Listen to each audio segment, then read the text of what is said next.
Hello, once again, Star Wars Unboxing fans. Welcome to another episode of Darth Tuba's Star Wars Unboxing Show, Shelf Talk. So we are, gently moving around the Star Wars collection. And today I wanted to focus on this shelf right here, maybe these two sections right here, because we have a lot of cool different types of items. Some you've seen before, some have been featured in past unboxings. So I think what I'm going to do is I'm going to just kind of take them off the shelf one at a time here.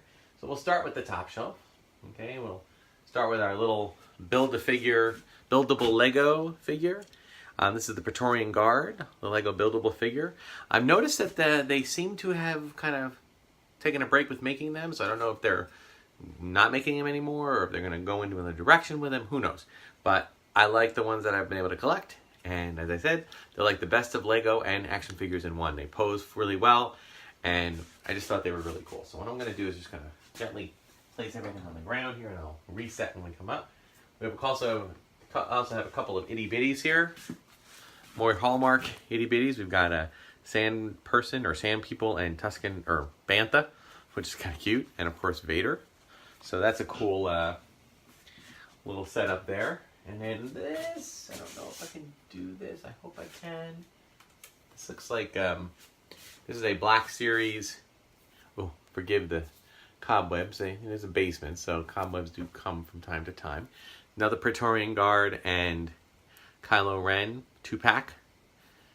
So kind of a cool little, with a nice little stand.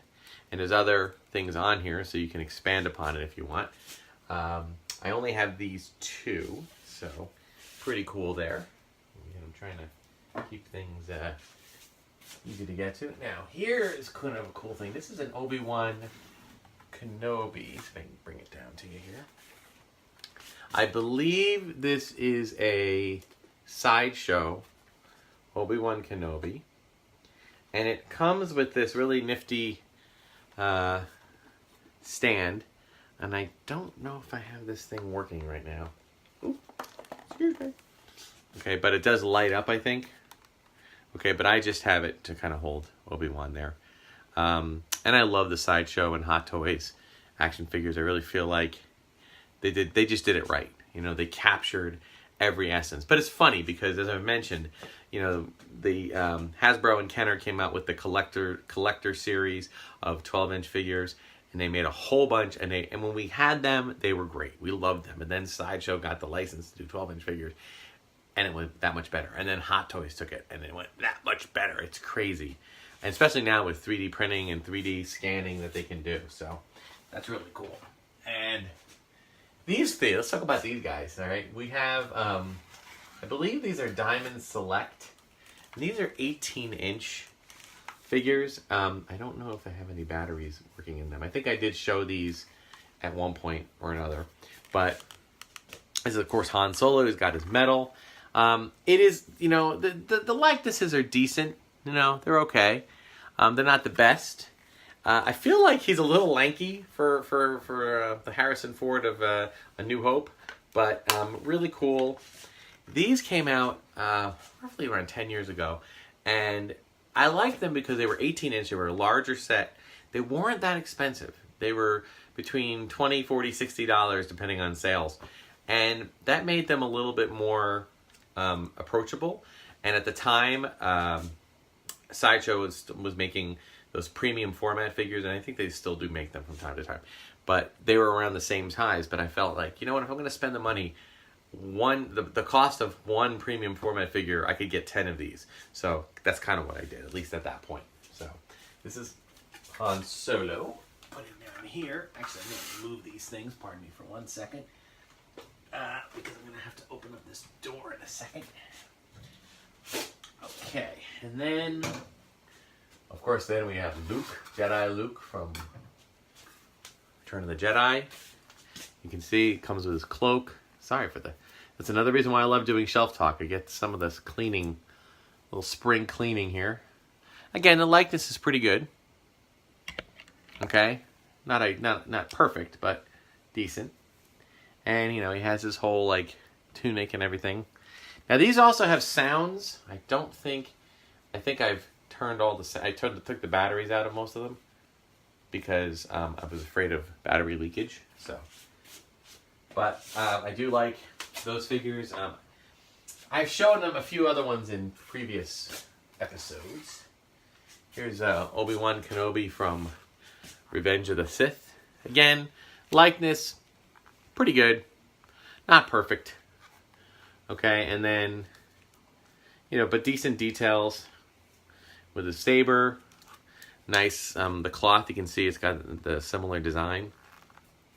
Comes with a lot of different things. His points of articulation are pretty extensive, but I just basically use him in a kind of a statuesque kind of way. So pretty cool there. And like stuck over here in the back, we have BB-8. I think he talks. Doesn't really sound like him, does it?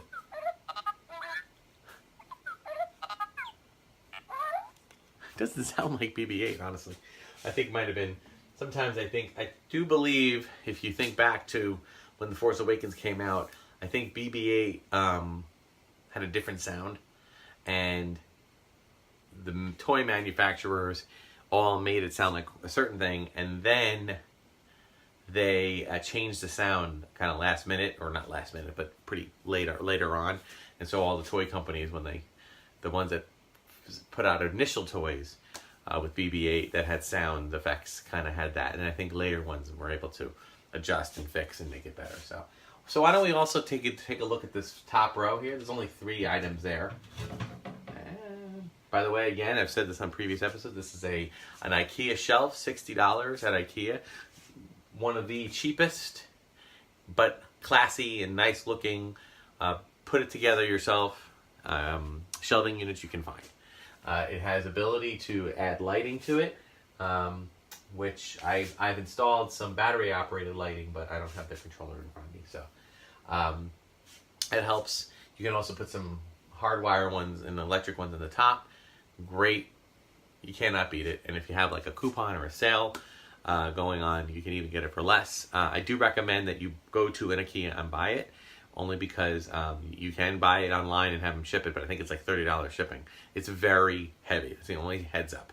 It is extremely heavy when you take it in with the box. And you got to be very careful putting it together, because it's glass, and you got to be careful because it can break and that can be dangerous. So keep that in mind. All right, so here we have Captain Phasma, and I think this is Hot Toys. Or maybe not. It might still be Sideshow. My bad if I mistakenly did that.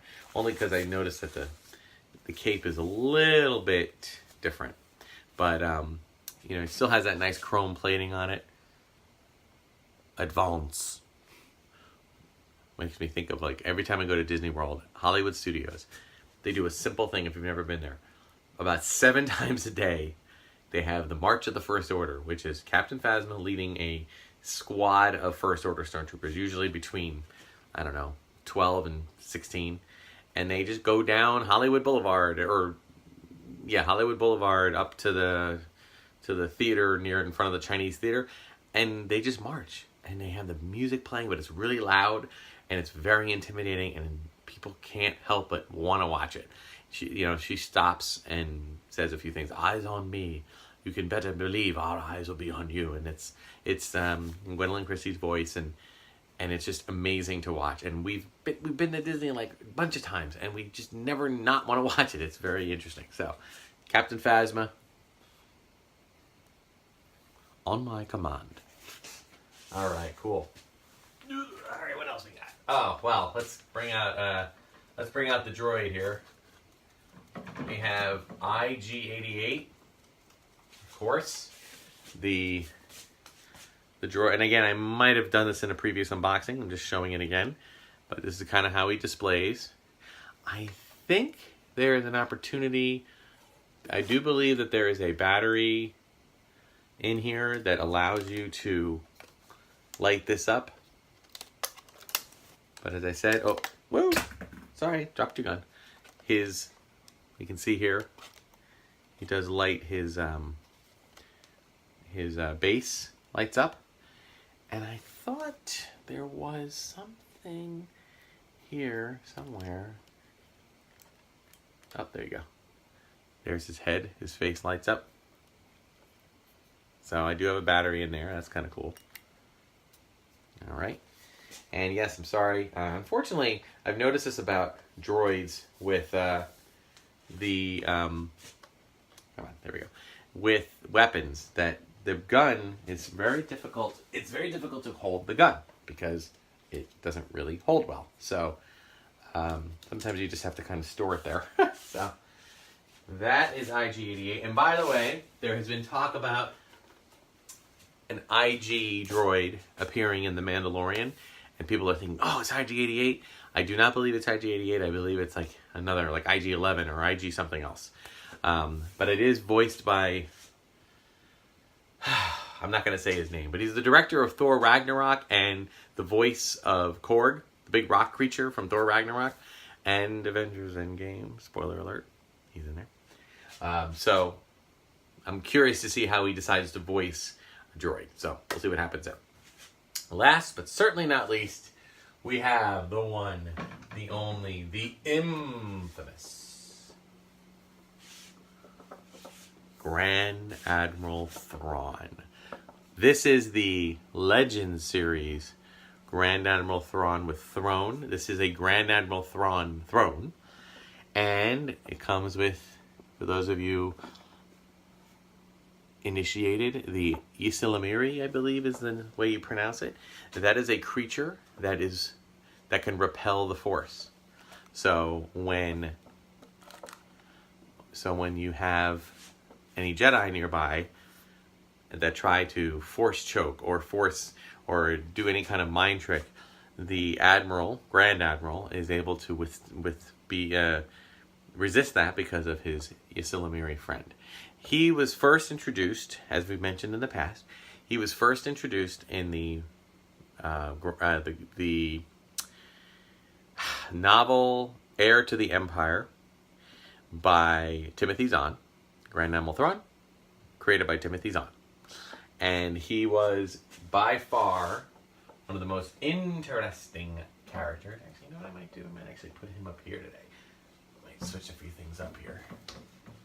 He was one of the most interesting villains, and they did such a cool job of creating a villain that could rival Darth Vader. Now, if you haven't read that book, particularly the first one, the series, there was Dark Force Rising and The Last Command, I think. Those were the trilogy of books. It was in 1991, first book came out. It was at a time when Star Wars was literally dead. There was nothing anywhere. The only place you could ever find Star Wars at that time, from like 1987 to 1991, was in Disneyland with Star Tours, and eventually in Walt Disney World, MGM Studios at the time, Star Tours. That was it. And even then, you'd go through the ride, and the ride was great, but then you'd go into the gift shop, and there'd be a handful of things, but mostly it would just be generic space stuff. It was not all that great for collectors. However, then this book came out, and it just revitalized the interest in Star Wars. So Grand Admiral Thrawn, and now has been reintroduced into Star Wars canon, post-Disney purchase Star Wars canon, by being featured in the Star Wars Rebels series. And he did it great. It was not identical to this character. There was no Ysilamiri in the cartoon, but there was hints of it, like in art and things like that. And he was very much a similar character in dealing with analyzing and understanding an enemy through their art, through their history, through their culture. Very interesting. So a total different way of doing things than Vader or the Emperor. So it was a welcome change to that, just to see how they would take it in a different direction. And I think they did a really good job. So that will do it. Okay, for this episode of Darth Tuba Star Wars Unboxing Show Shelf Talk. Be sure to like, subscribe, hit the notification button. Check me out on Instagram and Twitter at Darth Tuba. Darth Tuba Star Wars Unboxing page on Facebook. Like, subscribe, share. Let people know. Let people know about the channel. I've gotten a few comments here and there. Slowly each week I get a few new subscribers. That's awesome. If every subscriber could tell somebody else about it, maybe get another subscriber. And again, even just to subscribe, it helps, okay? And leave comments, that also helps. Just let people know about it. Let people know about the channel. I got a few new things coming up in the works. A few items I'm still waiting to get shipped in. I have another trip to Disney coming. I don't know if we'll get another episode thing going there. I wish I could say I'm going to Galaxy's Edge. I am not right away. I advise you to check out the other channels that are going to be doing that. But I am very much looking forward to it and watching those videos and getting to understand how Galaxy's Edge is going to work. We will probably be making a visit there at the earliest, November, December for the one in Florida. At the latest, it will get there in not this coming summer, but the next summer. So it's going to happen at some point. So it's coming. So thank you so much for watching. Until next time, may the Force be with you.